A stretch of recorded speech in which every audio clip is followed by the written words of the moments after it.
kadang tuh kita ada kesel sama namanya anak lah ya, apalagi umur segitu kadang ada ngeselinnya gitu kan. Pasti lah. Tapi pas dia diomelin sama mamanya, kita tuh gak suka kadang-kadang gitu. Lu jangan begitu dong ngomelinnya. Assalamualaikum warahmatullahi wabarakatuh. Kita kembali di channel YDTA. Hari ini saya bersama sahabat saya, Bang Farhan. Bang Farhan. Pengacara dong gue. Sehan bos, nama saya bos, belum berubah-ubah bos. Jadi sore ini nih kita nih punya kesempatan ngobrol-ngobrol nih teman-teman. Kita ngobrol-ngobrol bahas. Masih begini bang. Kalau ngelihat umur kan lo lebih senior dari gue. Enggak lah. Tapi kalau ngelihat cuma beda setahun gitu. Beda setahun 2 tahun juga lebih senior tetap. Cuma masalah anak gue lebih banyak dari bang.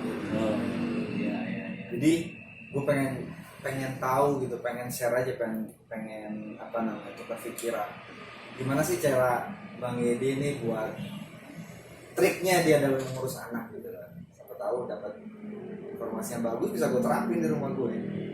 Saling ini ya, saling menerapkan. Kalau gue sih biasa aja kayak biasa gitu. Cuma ada yang hal ngejaga anak sih semua orang tua pasti yang terbaik kan. Cuma ada kebingungan tuh masalah buat pendidikan anak ini kan, karena gue kan hidup nih itu berdua suami istri. Ada perbedaan pandangan pendapat nih antara gue sama istri. Yang gue pengen itu pertama anak harus ke agamanya dulu. Artinya lo prioritasnya ke agama gitu. Iya, karena kan harus ada bekal nih buat anak dari awal. Harusnya itu gue pengennya tadinya ke pesantren, tapi bini gue pengennya dia punya pemikiran bahwa nih anak harus sekolah-sekolah di internasional, terus kuliah juga di luar negeri, dan itu lumayan sih menurut gue kan, biaya-biayanya nggak sedikit juga. Tapi info nih buat kita semua nih, artinya Bang Yedi tuh sama istrinya punya perbedaan pendapat. Sehat sih, dua-duanya kepingin yang paling bagus buat anaknya. Satu prioritasnya, lo tuh prioritasnya di agama gitu bang, iya. Sedangkan istrinya tuh prioritasnya di yang grade-nya tuh internasional gitu, ngomong standar. Ya artinya tujuannya bagus, dua-duanya tujuannya bagus karena kepingin anaknya tuh gak biasa-biasa gitu loh, maksudnya punya standar yang beda nantinya gitu. Karena juga kita ngeliat perkembangan zaman sekarang juga kayaknya ngeri gitu ya. Ngeri banget buat anak sekarang. Berapa sih anak lo? Satu kan? Baru satu sekarang. Umur berapa sekarang? Sekarang nih umur baru 6 tahun. 6 tahun lebih. Sekolah udah ya berarti ya? Sekolah hari ini itu udah di TK besar. Tahun ini bulan Juli masuk ke SD dasar. Ya, gue rasa kita sebagai orang tua pasti harus punya trik khusus ya, trik. Karena kan setiap anak kan pasti punya karakter beda-beda. Jadi tapi yang paling tahu karakter anak kita nih teman-teman pasti ya kita sendiri lah. Ya kalau nggak kita ibunya gitu. Yang pasti ya kita jangan sampai jadi orang tua yang kalah, gimana ya bahasanya gimana ya, jangan sampai jadi orang tua yang ternyata orang lain lebih tahu tentang anak kita daripada kita. Itu orang tua yang gagal banget sih ya kalau menurut gue gitu kan. Jadi ya harus kita yang paling tahu tentang anak kita supaya kita tahu treatmentnya seperti apa gitu. Kalau jadi rencana lo dalam waktu dekat ini apa yang mau lakukan buat anak lo, atau planning lo buat anak lo tuh apa? Kalau sekarang sih jalan ya, lagi kondisi kayak gini, gue udah masuk ke tahap ngikutin apa maunya anak. Dia senengnya sekolah di mana, terus udah terbentuk mungkin karena bini gue senengnya di situ jurusannya, jadi anak gue dari sekarang udah mulai senengnya ke situ. Oh berarti berawal dari keinginan bini lo gitu? Iya. Oh berarti ada arahan pertama itu kita berantem terus masalah itu. Gue pengen anak gue sekolah di sekolah biasa aja, terus pesantren kalau bisa dari mulai kecil lah. Sekarang masih belum belajar agama nih, masih belum kita terapin. Jadi di rumah ya masih sebatas dari pengetahuan ilmu agama yang ada di orang tua, dan itu pun masih sangat kurang. Kita butuh teman-teman orang dari pihak lain yang membantu supaya anak kita ini jangan sampai seperti kita, lebih bagus lah ya. lebih bagus lagi dari kita. Nah, artinya lo sering berantem sama istri lo tentang anak? Dulu ya, kalau sekarang Kalau udah sekarang udah mulai enggak ya? Tuh. karena kita sekarang udah jadi satu paham. Oke, kita mau jurusin anak ke sini karena istri gue gini, kalau untuk pendidikan kalau untuk sekolah yang biasa itu kayaknya kurang. Jadi kita harus, bini gue beranggapan bahwa sekolah itu harus standarnya lebih tinggi lagi dari yang sekarang. Nilai positifnya tuh teman-teman, artinya apa? Kalau orang rumah tangga nggak semua berantemnya itu negatif. Gue rasa kalau maksudnya berantemnya ini artinya ya Bang Yedi mengeluarkan pendapatnya, istrinya mengeluarkan pendapat, saling keras dengan pendapatnya karena punya alasan masing-masing. Ya sehat sih menurut gue. Jadi itu mungkin berantem yang positif ya, karena berantemnya punya tujuan buat anaknya gitu. Iya, jadi bagus banget sih. Kalau menurut gue sih itu bagus banget. Terus apa Bang namanya, anak lo nih minatnya sudah sesuai dengan yang diarahkan sekarang gitu? Nah kalau sekarang Atau ini, trik awalnya gini deh Bang, gue mau tanya gimana sih cara, gini ya, gue tuh dapat informasi dari orang-orang tua gue dulu, dari istri gue itu, gue sering dikasih masukan gini, kalau anak tuh kertas kosong, kertas putih kosong gitu. Lo mau tulis cerita-cerita ya anak itu jadi komik, sekarang gitu. Lo mau gambar anak itu jadi buku gambar. Jadi lo yang mengarahkan gitu kan, maksudnya kita sebagai orang tua yang mengarahkan. Terus trik lo supaya anak lo, yang pertama gini, lo ngelihat bakat anak lo atau minat anak lo dulu, atau lo masukin sesuatu yang lo kepingin sehingga lo bisa ngarahin anak lo ke situ? kalau gue tuh sekarang ini ngelihat ke anak, gue nggak maksain dia anak menjadi apa nantinya sekarang terus, tapi kita tetap kasih ini lihat dari orang tuanya kayak begini. Jadi kalau untuk minat ke menjurus itu masih belum ada. Tapi sekarang kita lagi dibantu nih, dia senangnya ada apa di gambar, apakah ini untuk ekstranya ya. Tapi untuk pelajaran dia minat di matematika ya. Nah untuk kedepannya gue pengen tuh ya, sebenarnya dia besarnya itu punya ilmu sendiri, dia nggak usah kerja di orang lain, bikin usaha sendiri, itu yang gue pengen. Jangan sampai lu jadi karyawan dah, seenggaknya kecil pun usaha lu tapi lu punya sendiri, itu yang gue pengen ke depannya. Jadi dia harus bikin sesuatu yang beda dan dia bikin usaha sendiri. Bagus banget sih, keren itu lah. Pokoknya kalau ya pasti kita sebisa mungkin mengarahkan anak kita tuh ke yang paling bagus ya kan. Maksudnya gimana ya, namanya anak tuh kalau menurut gue sih itu kan anak aset paling besar. Artinya hal-hal sesuatu yang harus kita jaga, sesuatu yang harus kita tanamkan yang baik-baik. Dan kalau bahasanya aset itu artinya sesuatu yang bakal jadi jadi feedback buat kita nantinya gitu. Terus kalau tapi suka gak sih anak lo kayak marah-marah, atau dia kayak lagi boring, lagi bosan dengan apa yang lo, dengan pelajarannya, dengan kesehariannya? Sekarang gitu. gini, Terus gimana trik lo menghadapi itu? Sekarang gini, karena gue dari pertama sih ada kalanya kita lagi berantem nih salahnya. Maksudnya lo sama anak lo? Sama bini. Oh sama istri, Nah, oke. sama istri gua pas lagi berantem, gua salahnya itu anak gue ngeliat langsung. Sekarang nih baru-baru ini dari 1 bulanan lah, ini lagi rajin-rajinnya di ngambek. Istri lo? Anak gue. Oh anak lo. Anak gue tuh ternyata ngikutin gue gitu. Oh, Cara iya. dia marah sama Jadi, jiplakan Karakternya kebentuk gara-gara ngeliat lo suka Iya. cekcok sama istri Tapi lo. dia sering bercanda karena gue juga. Karena gue sering bercanda karena gue ngajarin dia udah di rumah, dia senang di rumah, jarang main, dia nggak suka sama hal-hal yang kayaknya keras gitu. Dia nggak mau punya teman-teman kayak gitu. Dia pengennya teman-temannya itu sama kayak dia. Kalau beda sedikit, agak keras, agak jahil, dia nggak mau. Tapi dia sering jahilin orang gitu. Tapi kalau dibahas nggak mau.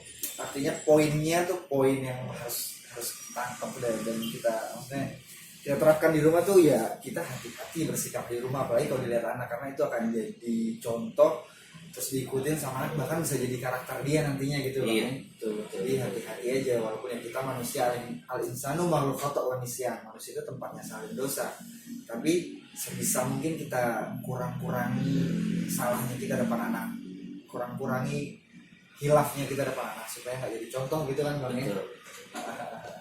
Terus Udah nih, sekarang nih apa biasanya yang bikin dia ngambek tuh apa gitu? apa yang bikin dia ngambeknya, dia punya kesenangan sendiri.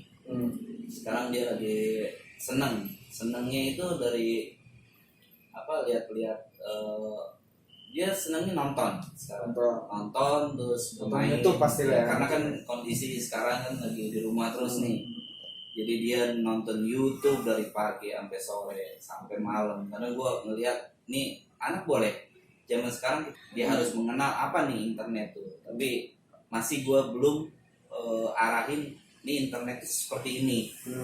Jadi Berarti nggak selalu negatif internet ya, ya, bisa juga jadi hal positif ya gitu. Jadi dia lebih senang sekarang tuh bikin video sendiri, cuman masih belum beraturan nih.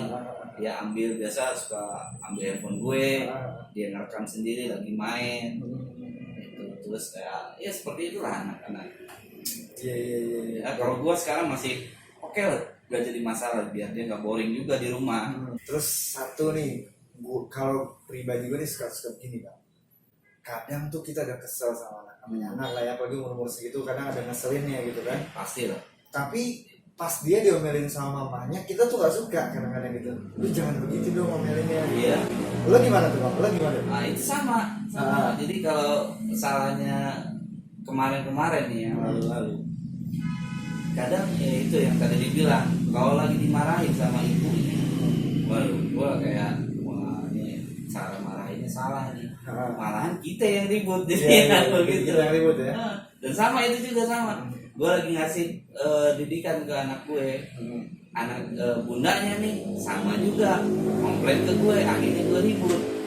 Kan kayak gitu. Itu yang sering bikin diribut sekarang tuh itu di rumah tuh. Masalah gitu, iya tentang anak tuh, maksudnya kita marahin, kita ada batasan, maksudnya marahin kita ini adalah ngasih pelajaran, ngasih pengetahuan bahwa ini jangan kayak gini gitu. Tapi pas terakhirnya ada yang ikut campur, malah gitu jadi berantem.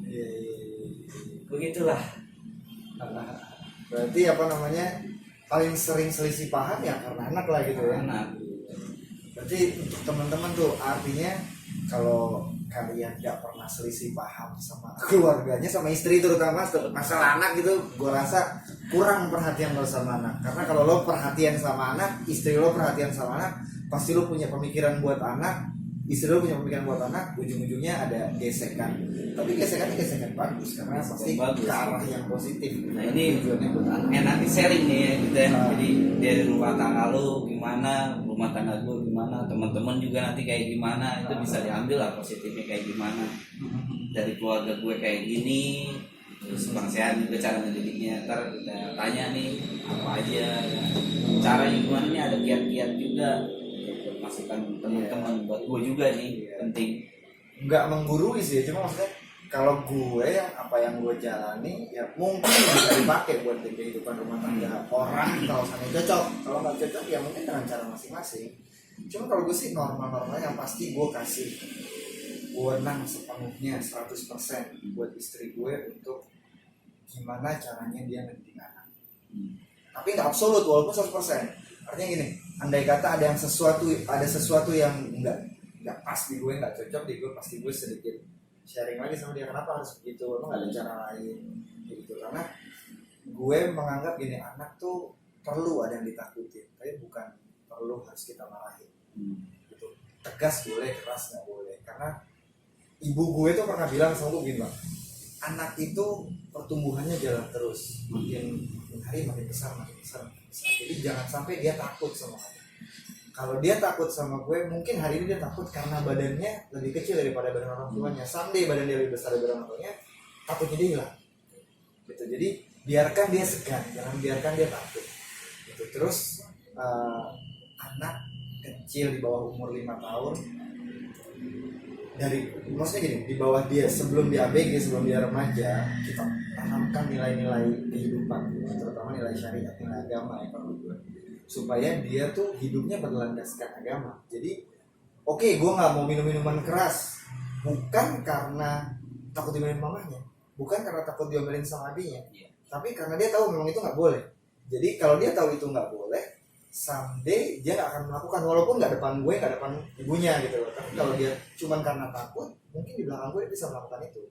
Jadi kalau gue sih seperti itulah intinya, gue tanamkan yang seperti itu. Gue membebaskan anak gue ngasih kepercayaan sama anak gue, cuman gue nggak pernah diam dengan kepercayaan gue. Dia tetap gue lihat, gue pantau. Yang dia salah ya gue coba arahin lagi supaya dia nggak salah. Itu yang pasti tujuan kita sama. Kita tuh nggak pingin anak kita tuh seperti kita, karena anak kita seperti itu gagal, apalagi anak kita di bawah kita. Ini nggak ada, dan siapa yang gagal ya pasti orang tua. Jadi paling gua rasa suksesnya orang tua adalah orang tua yang bisa membuat anaknya jauh di atas orang tuanya dalam segi apapun, baik pendidikan, finansial, apalagi agama. Harus seperti itu. Kalau gue sih begitu bang ya. Iya, sependapat. Iya. Terus kalau istri lo nih bang, istri lo nih lebih seneng ngajak anak lo main di rumah atau lebih seneng ngajak anak lo main di luar? Ayo kita ke mall, tempat bermain, berenang, atau mainnya di rumah? Sekarang ini dari dulu istri saya itu dari dia muda, dari jadi sendiri itu dia paling nggak suka sebenarnya jalan-jalan. Yang hobi jalan-jalan tuh gue, karena gue dari dulu dari kecil udah dari bokap gue udah ngajakin jalan kemana-mana terus. Nah, pemborosan tuh sebenarnya gue yang lebih seneng jalan. Jadi bini gue lebih seneng dia didikan buat anak tuh di rumah, main-main keluar tuh ya paling sekitar, kalau emang udah bosan di rumah pengen untuk hiburan, dan hiburan itu cuman untuk bukan hiburan ya, buat liburan aja. Ya pas waktunya liburan dia pengen liburan ke tempat yang suasana yang sepi, yang buat tenangin diri, ada tempat bermain anak, itu aja sih. Kalau lagi bosan ya anak gue juga sering juga kalau diajakin ke mall, tapi ke tempat-tempat permainan. Iya. Ya, kadang gue nggak mau tuh permainan yang kartu. Jadi gue lebih seneng permainan yang ngasah dia. Kegiatan-kegiatan, tapi karena di Jakarta ini terbatas ruangnya, jadi kita ngajak di mall, terus itu pun kegiatan-kegiatan yang explore dia. Ada gerakan lah, bukan untuk game atau gimana, dia ada pergerakan. Anak lo laki bang? Laki. Belum punya anak perempuan? Belum. Kapan? Kita doain dong. Doain. Ini kita lagi berusaha nih udah 6 tahun kan, anak tinggal mudah-mudahan ada Allah kasih lagi rezeki nih. Pengen. Gue tuh punya anak perempuan teman-teman. Gue punya anak perempuan bang. Satu perempuan. Gue nggak tahu, masih belum tahu banget kan. Kata orang ini kalau punya anak perempuan tuh lebih worry, lebih hati-hati gitu kan. Tapi gue ngelihat dulu, karena gue punya adik perempuan juga, jadi gue ngelihat tuh gayanya orang tua gue ngedidik adikku tuh bagus banget. Gue tuh ngeliat gini, ini pengalaman ya bang. Adik gue itu nggak pernah kekurangan teman, tapi nggak pernah lepas dari pantauan orang tua. Jadi gini, dia pengen punya teman banyak, dia pengen punya teman happy di zaman dia sebelum nikah dulu ya. Masih dia kuliah di SMA gitu, itu nyokap gue bisa memposisikan dirinya sebagai teman adik gue. Jadi mainnya bareng, bahkan semua teman-teman adik gue tuh tempat ngumpulnya di rumah gue. Mainnya bareng semua. Jadi teman adik gue tetap main sama teman-temannya, tetap bisa berekspresif lah gitu, tetap bisa mengeksplor apa yang dia mau, tapi di rumah gitu. Nggak difasilitasi apa-apa, cuma difasilitasi udah nggak apa-apa, main di rumah, disiapin makan, disiapin minum, seru-seruan aja. Tapi di rumah, artinya tetap kepantau gitu. Dan kalau adik gue harus main keluar yang sampai pulang jam 9 malam, gue pastikan itu nyokap gue ikut. Dan adik gue tuh gak pernah ngerasa risih dengan itu. Oh gitu. Dan semua teman-teman adik gue tuh curhatnya sama nyokap gue. Oh. Jadi gue rasa gue harus setting ya, walaupun setiap orang beda-beda ya, tapi gue pengen gaya bini gue tuh, istri gue seperti nyokap gue gitu untuk mendidik anak perempuan gue. Karena kan harus lebih hati-hati banget. Ya harus lah. Apalagi kita tinggal di Jakarta nih. Banyak banget godaannya, banyak banget negatifnya di luar sana. Ya intinya ya keren banget itu ya. Iya makanya gue tuh ngeliat nyokap gue tuh wow, apa ya, inspirasi buat kita gitu. Cuma gue nggak bisa nggambar karena nggak ada visualnya, jadi gue nggak bisa menggambarkan itu ke istri gue gitu kan. Cuman gue kasih maksudnya gue ceritain, karena kalau gue komparasi antara istri gue dan nyokap gue itu nggak mungkin Ya. nggak ada yang senang Berbeda. di compare. Kamu nih harus ngedidik anak kita seperti nyokap gue, ya nggak akan senang. Istri tuh gitu nggak akan senang. Itu caranya gimana? Ya kita ceritain aja, karena Ceritain. gue meyakini istri gue punya sesuatu yang positif yang lain dari orang tua gue. Tapi positifnya dia gue tambahin dengan cerita positifnya nyokap gue, mungkin ngeblend, mungkin bisa jadi satu, dan insya Allah bisa jadi tambah positif. Kalau menurut gue sih begitu. Kalau ada dari teman-teman yang punya saran juga buat ngedidik anak, coba sharing masukin di komentar ya bang ya. Ya.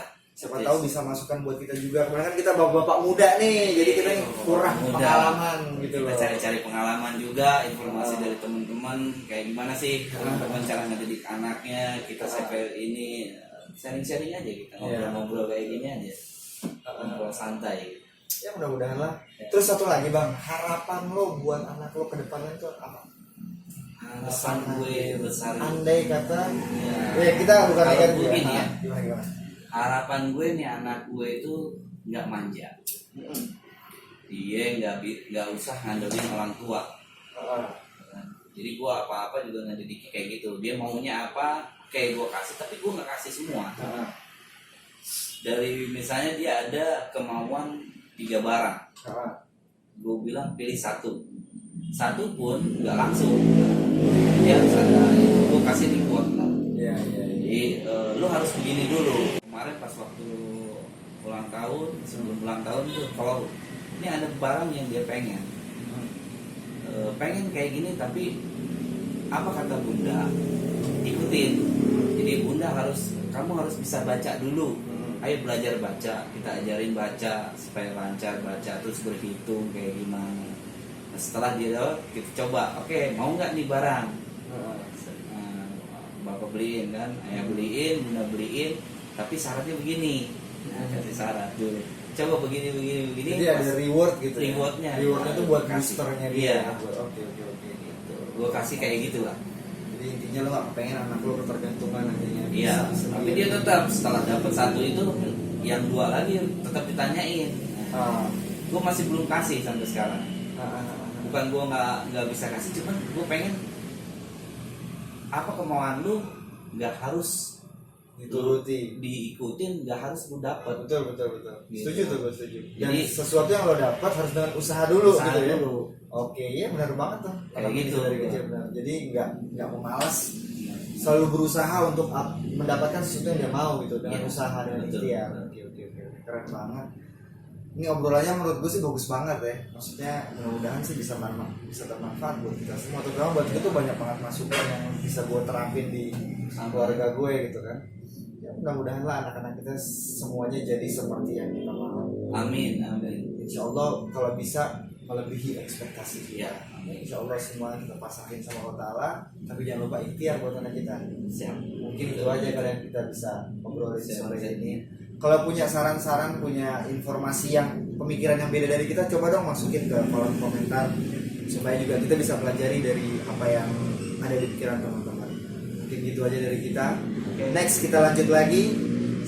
Sekian, terima kasih sudah nonton, dan jangan lupa like, Subscribe ya. Edit ya.